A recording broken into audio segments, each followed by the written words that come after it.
क्या आपने कभी गौर किया है कि हर साल मई के आखिरी दिनों में अचानक ऐसी गर्मी क्यों पड़ने लगती है, मानो आसमान से आग बरस रही हो। दोपहर में सड़कें भट्ठी जैसी तपने लगती हैं, सूरज की तरफ देखना नामुमकिन हो जाता है और कूलर पंखे भी पूरी तरह फेल नजर आते हैं। इस बेतहाशा और झुलसा देने वाली गर्मी को हमारे देश में एक खास नाम से जाना जाता है, नौतपा। इस साल यह नौतपा 25 मई से शुरू होकर 2 जून तक चलने वाला है, जिसे उत्तर भारत में गर्मी का सबसे भयानक और चरम दौर माना जाता है। उत्तर प्रदेश, बिहार, दिल्ली, मध्य प्रदेश और राजस्थान जैसे राज्यों में तो इन 9 दिनों के दौरान आम जनजीवन पूरी तरह अस्त व्यस्त हो जाता है। नमस्कार, आप देख रहे हैं न्यूज़ 11 भारत डिजिटल और आपके साथ मैं स्मृति तिवारी। क्या आपने कभी सोचा है कि आखिर इन 9 दिनों में ही इतनी भयंकर गर्मी क्यों पड़ती है? इसके पीछे कोई अंधविश्वास नहीं, बल्कि पूरी तरह से ठोस वैज्ञानिक कारण है। दरअसल हमारी पृथ्वी अपनी धुरी पर 23.5 डिग्री झुकी हुई है। मई के अंत और जून की शुरुआत में सूरज की स्थिति ऐसी होती है कि वो कर्क रेखा यानी ट्रॉपिक ऑफ कैंसर के ठीक ऊपर आ जाता है। इसका मतलब यह है कि इस दौरान उत्तरी गोलार्ध में सूरज की किरणें बिल्कुल सीधी और सबसे ज्यादा ताकत के साथ धरती पर पड़ती है। इन दिनों में दिन सबसे लंबे और रातें छोटी होती हैं, जिससे जमीन को ठंडे होने का समय ही नहीं मिलता। सुबह बेहद जल्दी सूरज उगता है और शाम को देर से ढलता है। इसके कारण धरती दिन भर भारी मात्रा में हीट यानी गर्मी सोख लेती है और रात के समय भी तापमान 30 से 35 डिग्री के आसपास बना रहता है। सूरज की सीधी धूप के साथ साथ हमारी सूखी जमीन और पश्चिमी हवाएं इस गर्मी को और ज्यादा जानलेवा बना देती हैं। मई के अंत तक महीनों की लंबी गर्मी के कारण जमीन की पूरी नमी खत्म हो चुकी होती है।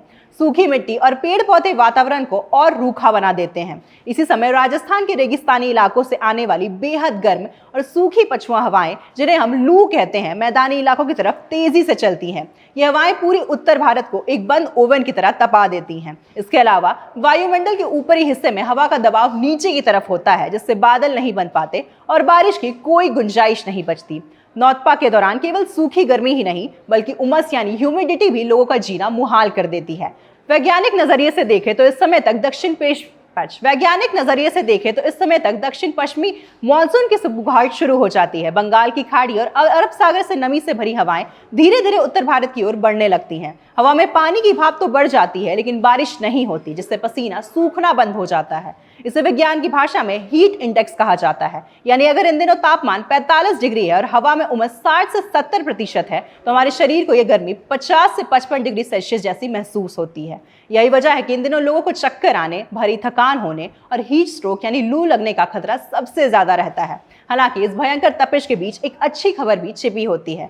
नौतपा को प्रकृति का एक ऐसा चक्र माना जाता है जो मॉनसून के आने का रास्ता साफ करता है। जितनी तेज गर्मी इन 9 दिनों में पड़ती है, मैदानी इलाकों में उतना ही कम दबाव का क्षेत्र बनता है, जो समुद्र की मानसूनी हवाओं को अपनी तरफ तेजी से खींचता है। नौतपा खत्म होते ही दक्षिण पश्चिम मानसून केरल के तट पर दस्तक देता है और फिर धीरे धीरे पूरे देश को राहत की फुहारों से सरोबार कर देता है। लेकिन जब तक मानसून नहीं आता, तब तक इस जानलेवा गर्मी से खुद को बचाना बेहद जरूरी है। इस भीषण गर्मी और नौतपा के दौर में खुद को सुरक्षित रखने के लिए डॉक्टरों और मौसम विभाग की सलाह मानना बहुत जरूरी है। दोपहर 12 बजे से शाम 4 बजे के बीच, जब सूरज की तपिश सबसे ज्यादा होती है, बिना वजह घर से बाहर निकलने से बचें। अपने शरीर में पानी की कमी ना होने दें। दिन भर खूब पानी पिएं और ORS घोल, नींबू पानी, छाछ या लस्सी का सेवन करते रहें।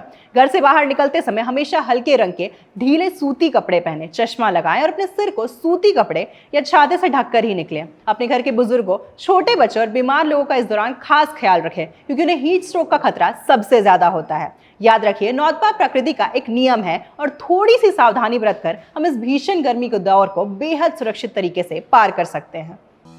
जोहार, मैं CCL का ताऊ। आज के इस वैश्विक ऊर्जा चुनौती के समय में ऊर्जा संरक्षण और संसाधनों का जिम्मेदार उपयोग न सिर्फ आपके हित में है, बल्कि देश के लिए भी उतना ही जरूरी है। ऐसे चुनौतीपूर्ण समय में ऊर्जा संरक्षण हेतु एकल एवं सामूहिक विवेकपूर्ण प्रयास महत्वपूर्ण बदलाव ला सकते हैं। अगर कार्यालय या मंजिल हो एक, तो मिलकर करें सफर नेक। जहां जरूरत नहीं, वहां स्विच न रहे ऑन।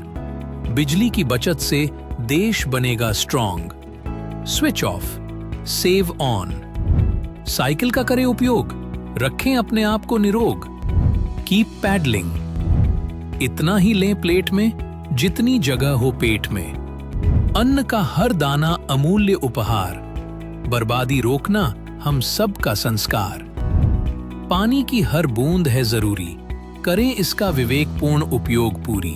वर्चुअल मीटिंग करें लगातार, समय और ईंधन बचाएं हर बार। आइए हम सभी मिलकर अनुशासित रहकर सार्थक बचत की एक मुहिम चलाएं, ताकि इस वैश्विक ऊर्जा के चुनौतीपूर्ण समय में भी देश के एक सच्चे सिपाही बनकर इसका मुकाबला करें और राष्ट्र भावना के साथ विकसित भारत का निर्माण करें।